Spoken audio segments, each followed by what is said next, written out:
નમસ્તે મિત્રો, આજે 25 ફેબ્રુઆરી 2026 નો દિવસ છે.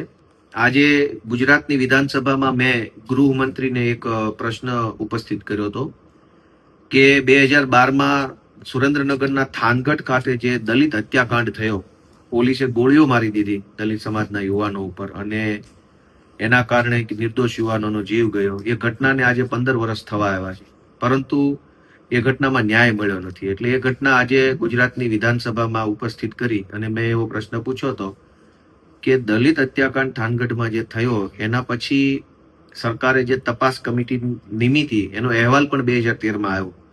તો એ અહેવાલમાં કમિટીએ જે કાંઈ સૂચન સરકારને રજૂ કર્યું એ સૂચન પ્રમાણે સરકારે પગલાં લીધા કે નહીં. તો સરકારમાંથી ગૃહમંત્રીએ મને એવો જવાબ આપ્યો કે ભાઈ એ પગલાં લીધા નથી, હજુ વિચારણા હેઠળ છે, એવો મને લેખિત જવાબ આપ્યો. 2012ની ઘટનામાં હજુ વિચારણા ચાલુ છે કે પગલાં લેવા કે ન લેવા. તો કયા મોઢે આ ચાલતું હશે?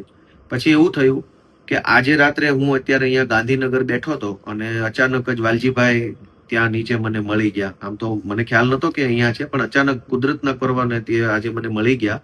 અને વાલજીભાઈના દીકરાનો જ આ પ્રશ્ન હતો. પાછું મને તો ખબર નથી કે વાલજીભાઈ અહીંયા ગાંધીનગરમાં હશે કે અહીંયા ધારાસભ્ય નિવાસમાં હશે, પણ સારું કુદરતનું કરવું કે આજે હું બોલ્યો ને આજે અચાનક જ મને મળી ગયા. એમણે ભાવ વ્યક્ત કર્યો કે મારે 2 શબ્દો લોકોને કહેવા છે. તો વાલજીભાઈ કયો 2 શબ્દો જે તમારે. મારા દીકરાનું મર્ડર જે કરી નાખ્યું, મારે એક જ દીકરો હતો અને જે મર્ડર કર્યું 2012માં, ત્યારે 16 વર્ષની એની ઉંમર હતી.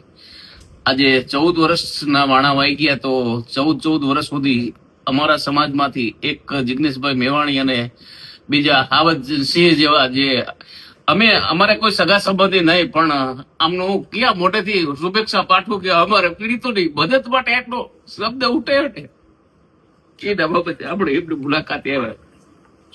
તમે આજ અચાનક મળી ગયા એટલે મને આશ્ચર્ય થયું. મારે દીકરો તો નથી, બરોબર, એક જ દીકરો હતો, પણ સરકારમાં આ સવાલ ઉઠાયો ને એટલા સમયે 14 વર્ષે. એટલે હું તમારી પાસે એક મારા દીકરાના લગ્નમાં જે હોય ને એમ ખુશીને તમને સંદેશો દેવા આવ્યો. તમે આટલું તો કામ કરી આપ્યું ને, બસ મને અમારા સમાજ ઉપર મને ભરોસો તૂટી ગયો.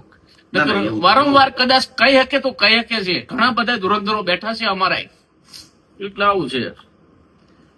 સરસ તમે કામગીરી કરી છે. અમારી પાસે રહેવા સારું મકાન પણ નથી. તમે થાનગઢના દ્રશ્ય જોયા છે દલિતવાસના, અને કઈ છે નહીં મારી પાસે. પણ જો કદાચ આનો અહેવાલ જાહેર થાય, આરોપીની ધરપકડ થાય ને આરોપીને જેલ હવાલે કરે અને અમને કઈક જીવન જીવવાનો એક મોકો મળે. મારે કોઈ નોકરી નથી, મજૂરી કામ કરીને જીવન જીવીએ. એ વખતે મિત્રો એવું બન્યું હતું 2012માં કે થાનગઢ પોલીસ સ્ટેશને કેટલાક લોકો કોઈ રજૂઆત લઈને ગયા.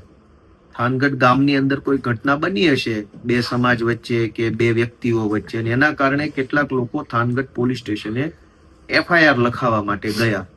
એ દરમિયાન FIR નહીં લખવાના કારણે સમાજ એકઠો થયો કે કેમ FIR નથી લખતા, અને સમાજની સંખ્યા વધતી ગઈ.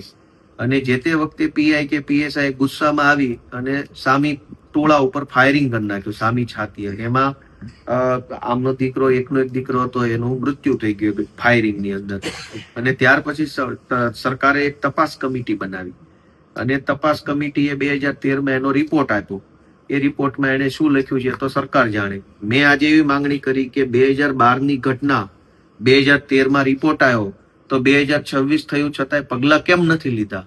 હવે એક બાપે પોતાના દીકરાના મૃત્યુ પછી ન્યાય માટે 15 વર્ષ સુધી રાહ જોવી પડે તો વ્યાજબી વાત નથી. સરકાર તો બહુ મોટી મોટી વાતો કરે છે. એટલે આજે મને અંદરથી જ મનથી એવું થયું કે મારે આ ઘટના ઉપર રજૂઆત મૂકવી જોઈએ, અને મેં મૂકી. અને વાલજીભાઈ આજે અચાનક જ કુદરતી મને મળી ગયા, એટલે મારું સૌભાગ્ય છે કે જેમની ઘટના હતી એ પોતે આજે મળ્યા છે.